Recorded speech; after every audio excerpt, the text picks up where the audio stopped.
friends. Welcome back to the Mindset Podcast. I am your host, Sally Allen.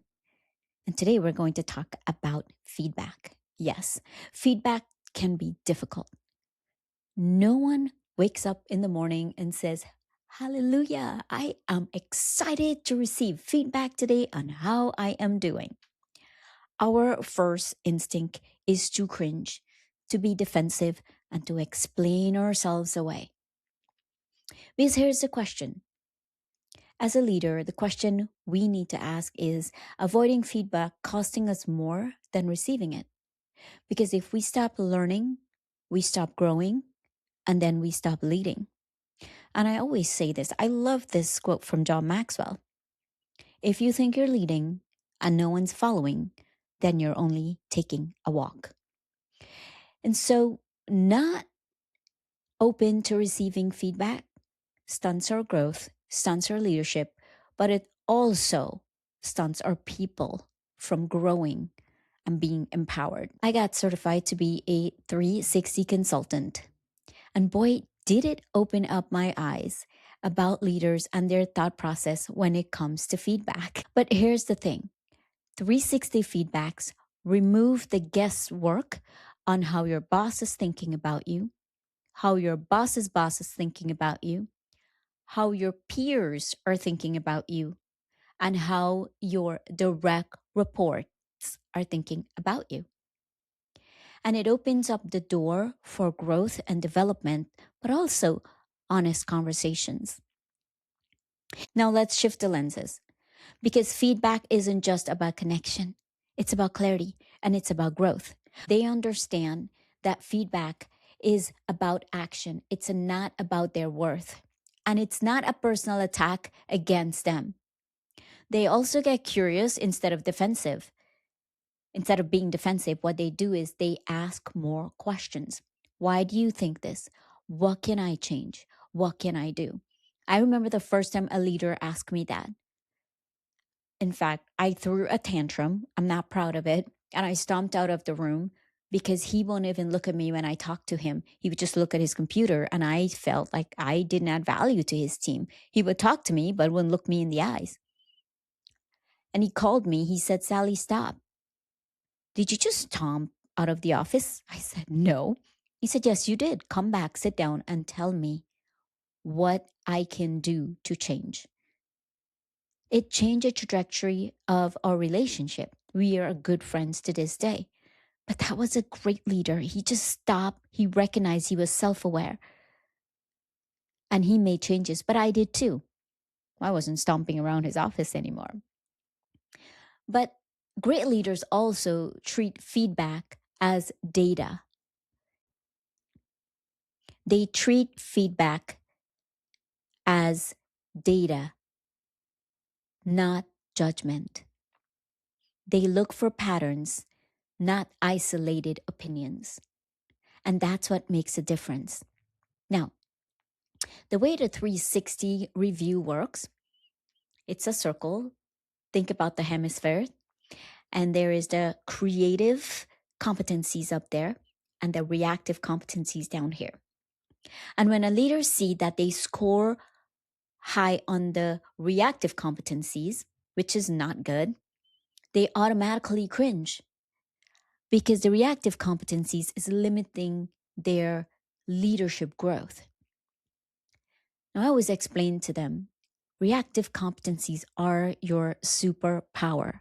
They're actually gifts for a lot of leaders, especially like Steve Jobs. The reactive competencies is what helped them to be so creative and to get to where they were.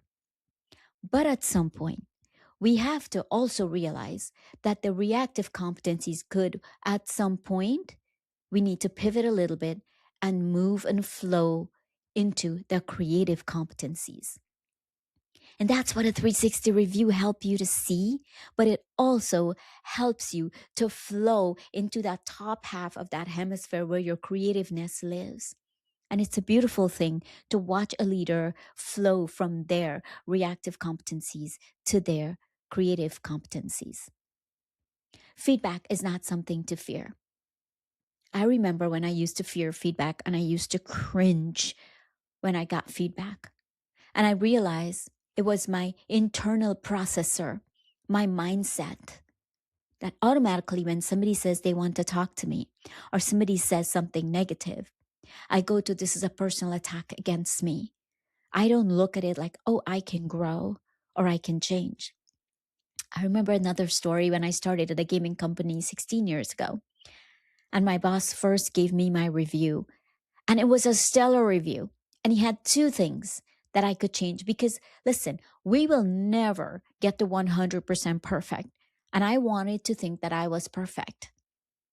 And he gave me some honest feedback, and I fought him on it. And he taught me to look at things through a different perspective. Sally, there's always room for growth and change. We want to be lifelong learners. I learned so much from that one review. And I started shifting. It takes a while to shift because, like I said, your internal processor are running on old data. Your mindset runs from old data. They're out to get me. We need to shift that into new data. They're not out to get me. This is not attack against me.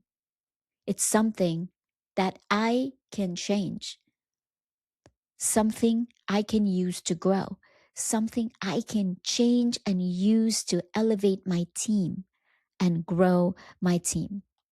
So next time you receive feedback, and I encourage you, by the way, if you have not done a 360 review, I encourage you to do that 360 review. It's something I do. Here's the other part of it. It is important when a 360 review is done, is making sure that that leader understands and are aware where their strengths are and where their gaps are, even before going into that report. And that's something I do with a lot of empathy, sitting with that leader, asking the right questions to make sure that even before we get into that report, that they see those gaps and they see where there could be room for improvement. So the 360 doesn't define who you are.